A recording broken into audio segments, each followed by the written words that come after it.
করেছি।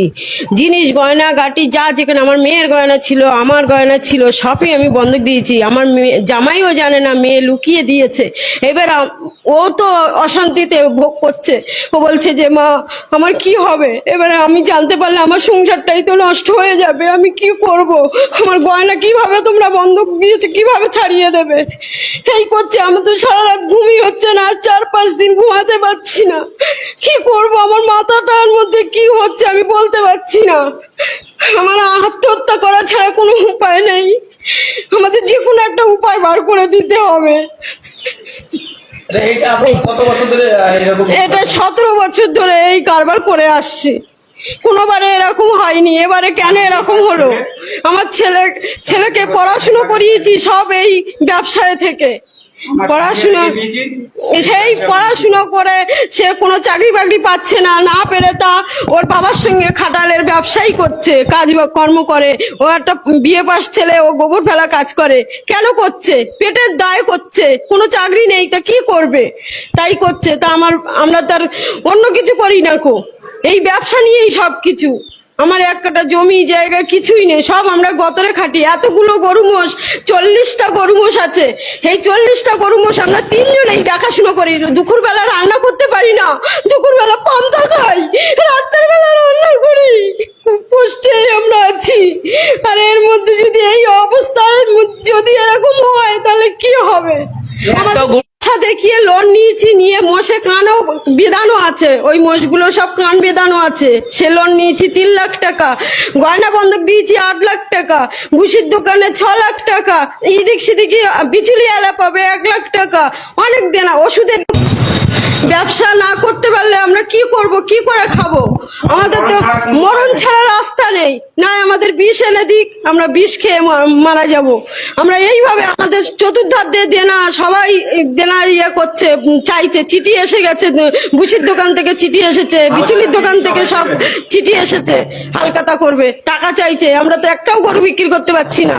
আমার আজ স্বামীটা সকালবেলা মাথা ঘুরে পড়ে গেছে, এইসব টেনশন করতে করতে আমাদের খুবই অবস্থা খারাপ যাচ্ছে। একটাবার আমাদের সুযোগ দিই। রাত 2:30টার সময় উঠতে হয়, আমার উঠে এই 40টা মাল দেখাশোনা সব করতে হয়, আমার ছেলে আর আমি দুজনা। কিভাবে চলবে? এখন ছাড়া রাস্তা নেই। সরকার যে কোনো একটা উপায় বার করে দিক, না দিলে যে কোনো রাস্তা একটা আমাদের বার করে দেখ, না দিলে আমাদের কোনো উপায় নেই। আপনার এখানে কতগুলো গরু আছে? আমাদের গরু আছে কতগুলো? 42টা গরু মোষ। গরু আর মোষ ধরে 42টা আছে। কত লাখ টাকার মাল আছে? ও 1.5 লাখ 2 লাখ থেকে শুরু আছে, বেশি বেশি টোটাল আমাদের 25 লাখ 25 লাখ টাকা দেনা। হ্যাঁ। মানে এই গরুগুলো মহিষগুলো বিক্রি হয়ে গেলে আপনাদের দেনাগুলো? হ্যাঁ, আমরা সমস্ত দিকে আমরা প্রথমত আমরা ব্যবসাটা শুরু করি উত্তরপ্রদেশ থেকে, বিহার থেকে, এইসব জায়গা থেকে মাল আমাদের আসে, আমরা নিয়ে আসি। বাইরের রাজ্য থেকে আমরা মালগুলো সেখান থেকে কিনে নিয়ে আসি।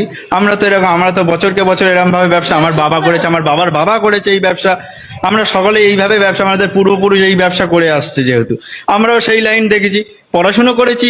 আজকে আমি জিওগ্রাফিতে অনার্স আছি, বিএসসি ব্যাচেলর অফ সায়েন্স নিয়ে পড়েছি। পড়াশোনাটাও আমি পুরো এই ব্যবসার উপর থেকে চালিয়েছি, এই কাজ থেকে আমি চালিয়েছি। আমি বলছি তো আমরা সবকিছু এই আমার বাবা যতই হোক খেটে খুঁটে যাই হোক আমাকে এত পড়াশুনো করেছে। আজ পড়াশুনো করে আমরা চাকরি নেই, আমার কিচ্ছু নেই। আজ জবের জন্য যেখানেই যাচ্ছি না কেন সেখানেই কোনো কিছু আমরা সুরাহা পাচ্ছি না। তো আমরা কি করবো? আজ ব্যবসার উপরে নির্ভর করে লাস্টে না পেরে আমরা এই ব্যবসাতে লাভলাম। তো আজ ব্যবসাতে লেবেও আজ এই অবস্থা। আমরা কোথায় যাব? আমাদের মৃত্যুবরণ ছাড়া তার কি কোনো উপায় আমরা খুঁজে পাচ্ছি না। সরকার, আমার বর্তমান মুখ্যমন্ত্রীর কাছে আমরা এই সাধারণ জনগণ হিসাবে আমাদের এই আর্জি জানাচ্ছি যে আমাদের বর্তমানে কিছু একটা সুরাহা করুন। আপনাকে এনেছি, আপনি হিন্দুত্ব আছেন, তো আমরাও হিন্দুত্ব আছি, তো আমাদের মুখ পানে একটু চান আর আপনাদের দেখেন। আমরা এখন মার্কেটে এত দেনা করে ফেলেছি, আমরা এখন কোথায় যাব? আমাদের এখন মৃত্যু ছাড়া কোনো উপায় নেই। আর এই সর্বপ্রথম বলি, এই ভুসির দোকান থেকে শুরু করে বিচুলিওয়ালা থেকে শুরু করে ওষুধ থেকে শুরু করে এই মালগুলোকে আমরা যত্ন সহকারে নিজেরা না পেটে না খেয়ে এদেরকে খাইয়ে এত বড় করেছি। আর এত বড় করার পরে যদি আজ এই অবস্থা আমাদের দেখতে হয়, আমরা এখন কোথায় যাবো? আমাদের সুসাইড ছাড়া। মানে মুসলিমরা আসছে না গরু নেওয়ার জন্য, যারা কুরবানির সময় কি করে? যে আইনটা 1950 সালে একটা আইন বেরিয়েছিল, আজ থেকে প্রায় 78 বছর আগে আইন পাশ হয়েছে, সেখানে সেই আইনে কি বলা হয়েছে না 14 বছর বয়সী গরু কুরবানি দেওয়া যাবে, কোনো পশু হত্যা করা যাবে না। এই সমস্ত আইন তো এত বছর আমার জন্ম হয়নি তখন, তো আমি সেই আইন হয়ে আছে, আমি তো কিছু, আমরা তো কিছুই জানি না। তো এখন সেই সব আরো পেছনের যত সবকিছু বাইরে আসছে। তো এখন আপনারাই বলুন যে আমরা এখন কোথায় কি করবো? এইসব আইন, আর ঠিক আছে আইন আমরা মানবো, আইনে করব, আমাদের তো একটা সুযোগ সুবিধা দেওয়া দরকার, যে একটা টাইম বেঁধে দিক, যে আমাদের টাইম, এই টাইমের মধ্যে তোমরা যা করেছো আমরা তো এখন জানি না, এখন যেহেতু সবকিছু। দর্শক শুনলেন হৃদয় জোড়ানো বক্তব্য।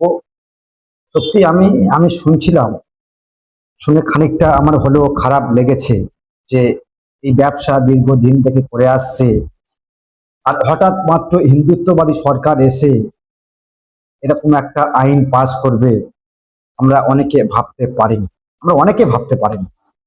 যারা কথা বলছিলেন তারা সব হিন্দুত্ববাদী ধর্মে, তারা হিন্দু, তারা কথা বলছিলেন, তারা বলছে ঠিক আছে সরকার আইন পাস করেছে, সরকারের আইন মানবো, আমরাই তো ভোট দিয়ে সরকারকে নিয়ে এসছি। আর সত্যি তো হিন্দুরা ভোট দিয়ে বিজেপি সরকারকে নিয়ে এসছে, তো তারা বলছে হিন্দুত্ববাদী সরকার, অনেকে বলছে হিন্দুত্ববাদী সরকার। ঠিক আছে হিন্দুত্ববাদী সরকার, আমরা তো হিন্দু, তো আমরা যে ব্যবসা করে খাচ্ছি, বাণিজ্য করে খাচ্ছি, আমরা চাকরি বাকরি নেই। যে ছেলেটা কথা বলছিলেন, উনি ভালো পড়াশোনা করেছে, চাকরি বাকরি হচ্ছে না, তাই একটা ব্যবসা, গরুর ব্যবসা, মহিষের ব্যবসা ধরে নিয়েছে। তো সরকার যদি ক্ষমতায় এসে হট করে বলে গরু বন্ধ, গরু বিক্রি হবে না, গরু জবাই করা যাবে না, তাহলে আমাদের যে দেনা পাওনা রয়েছে, আমরা যে ব্যবসা করছি, আমাদের কমসে কম সময় দেওয়া হোক, তারপরে না আগামী বছর থেকে আমরা আর করব না। সত্যি আমরা কথা বলি অনেক সময়, অনেক কথা এই সরকারের পক্ষেও আমরা বলেছি, কিন্তু এই যে বক্তব্য, এনার বক্তব্য সত্যি শুনে খুবই খারাপ লাগছিল, যে এত টাকা ঋণ নিয়ে, ব্যাংকে থেকে ঋণ নিয়ে, গয়না গানি সব বন্ধক দিয়ে, সুদে টাকা নিয়ে, প্রত্যেক মানুষ একটা ব্যবসা বাণিজ্য করতে গেলে তার ধার ঋণ থাকে। যদি সরকার এদেরকে সুযোগ সুবিধা দিত, সময় দিত, ঠিক আছে চলো এই বছরটা করে নাও, সামনের বছর থেকে আর করবে না। কিন্তু 1950 সালে যে আইন পাস হয়েছিল বিধানসভাতে, সেই বিল পাস হয়েছিল, সেই বিল কিন্তু পশ্চিমবাংলাতে এতদিন কার্যকর ছিল না এবং আইনে পরিণত হয়নি। কিন্তু এখন হঠাৎ করে 2026-এ তৃণমূল সরকার ক্ষমতা থেকে যাওয়ার পরে এই বিল, এই আইন তারা বিধানসভাতে সংখ্যাগরিষ্ঠ নিয়ে ক্ষমতায় এসছে, তারা হঠাৎ মাত্র পাস করে দিয়েছে। দর্শক শুনছিলাম তো আমরা বটে, কিন্তু আমাদের তো কিছু করার নেই, আমাদের ছাড়া, আফসোস ছাড়া, বেদনা ছাড়া আমাদের তো আর কিছু করার নেই। সরকারকে ভাবতে বলবো যে হিন্দুত্ববাদী কথা বলছেন আর হিন্দুদেরকে বিপদে ফেলে দিচ্ছেন। হিন্দুত্ববাদী কথা বলছেন যে হিন্দুদের ভোটে আমরা সরকার রয়েছি, হিন্দুদেরকে তোষণ করব, এটাই তোষণ, কি বলবেন? এটাই হিন্দু তোষণ করছে নরেন্দ্র মোদী সরকার এবং শুভেন্দু অধিকারীদের সরকার, এটাই এই হিন্দু তোষণ করছে। এগুলো যেটা করছে, এই যে গরু বন্ধ, গরু মাথা, 14 বছর বয়স হতে হবে তবে খেতে পারবে, ঠিক আছে আমরা মেনে নিলাম, অনেক নিয়ম পালন হয়, সরকারের রুলস মানতে হয়, কিন্তু এই যে ব্যবসায়ীদের এভাবে ক্ষতিগ্রস্ত হচ্ছে, তারা তো বলছে যে আমাদের আত্মহত্যা ছাড়া কোনো উপায় নেই। আর সত্যি তো কোটি কোটি টাকার ব্যবসা, সব হিন্দু বর্ণের মানুষ তারা এই ব্যবসাগুলো করেছে, সব হিন্দু বর্ণের মানুষ, মুসলিমও রয়েছে, কিন্তু এই হিন্দুত্ববাদী সরকার এসে হিন্দুদেরকে বিপদে ফেলে দিয়েছে। ভাবতে পারছেন?